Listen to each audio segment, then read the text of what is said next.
you could do this training, Steve. What's the salary? Let's get to what's important, right?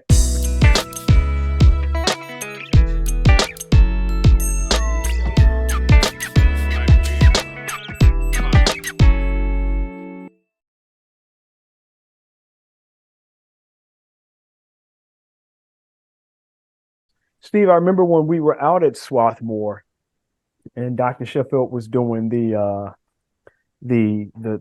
exercise with two people's hands drawing one house. Did you participate in that exercise, Steve? Yeah. How did you do? As a housing executive, how did you do? Do I have to report on how I did?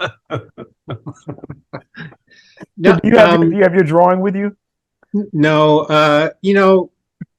I don't think anyone felt they did well, but it was very educational. It was very instructive on,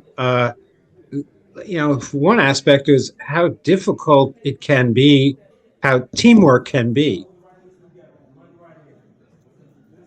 But then it, of course, led to understanding that and then understanding the benefit of it, if you work at it. But I think I don't know. Depending on who was paired with who, it was it had greatly different results. Oh, absolutely. And the interesting thing is because you couldn't talk, you had to rely on some other senses to figure out how to participate. And because both people control the pen, a decision had to be made as to who was going to control it and when. And the other piece that I always thought was important was that success didn't always mean 50-50.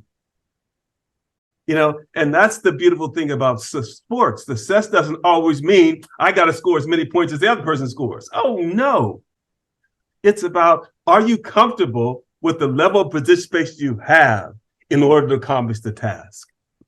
And if there's anything that athletes learn and learn well, is that to be a part of a team, you've got to have that perspective if you're going to really win. It's about how the role that everybody plays in that process. And so, yeah, I love doing that because it helps people understand that cultural competency requires a sensitivity as well as a comfort zone that you'll be able to participate at a level that allows you to feel, hey, we're still winning. It's not about me, it's about us. And to be culturally competent, it really requires that you think about the other person.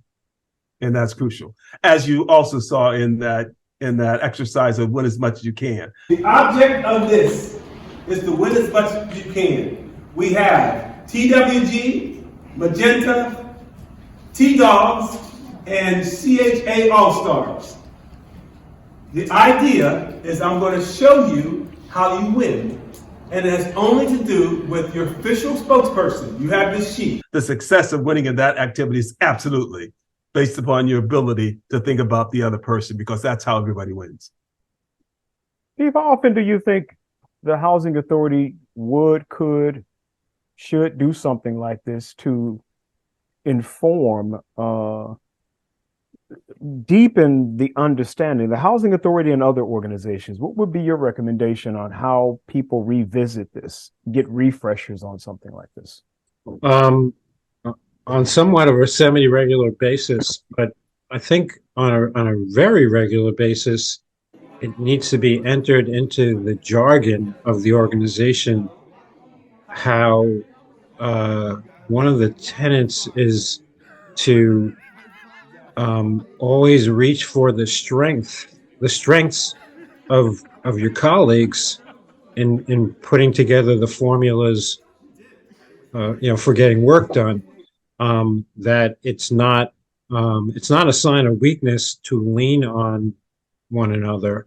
It's a sign of strength and wisdom to do so, because all our missions are the same thing. It's, to put out the best possible product, put forward the best possible service. In our case, I remember the case of the one couple that you going back to the drawing exercise, and the one guy said, well, I just stopped trying after a while and I let her take over because she was clearly like the better artist of the two of us. Absolutely. And I was just happy to let it go because we were going to do better that way than us fighting for control of the pen.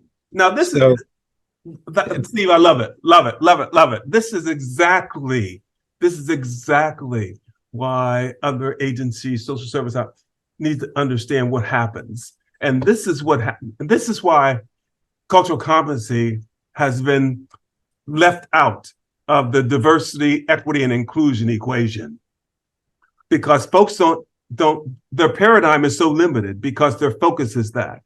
And that's why I love talking about the equity trilogy, that having the equal opportunity to perform to the best of your ability, to be treated fairly, to be included.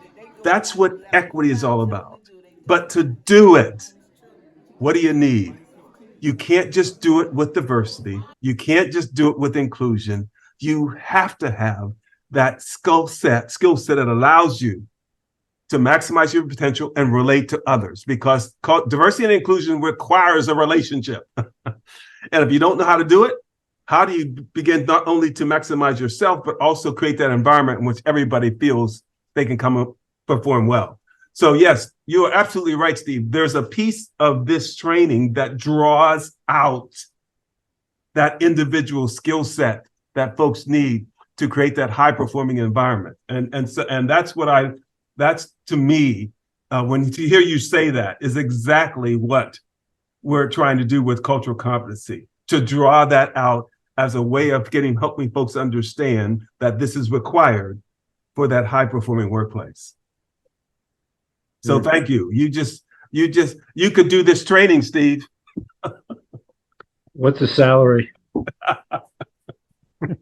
Let's get to what's important, right? Is it Hey, fair? Don, we preceded that day with you with an introduction to DEI. Were we right to do that? Well, I think that's what's important is that what's happened with DE&I is that there's been no conversation about cultural competency, and so in order to shift folks' paradigm to include that, they need to change the way they think about equity, because equity absolutely is the most important part of what leaders do. It's not my job. It's the job of those in charge to make sure that folks have an equal opportunity to, and you can fill in the blank whatever you want. That's what equity does. The technology to do that is absolutely its commitment to diversity, its commitment to inclusion, but you can't leave out cultural competency, because as you have just described, it's that drills into that individual.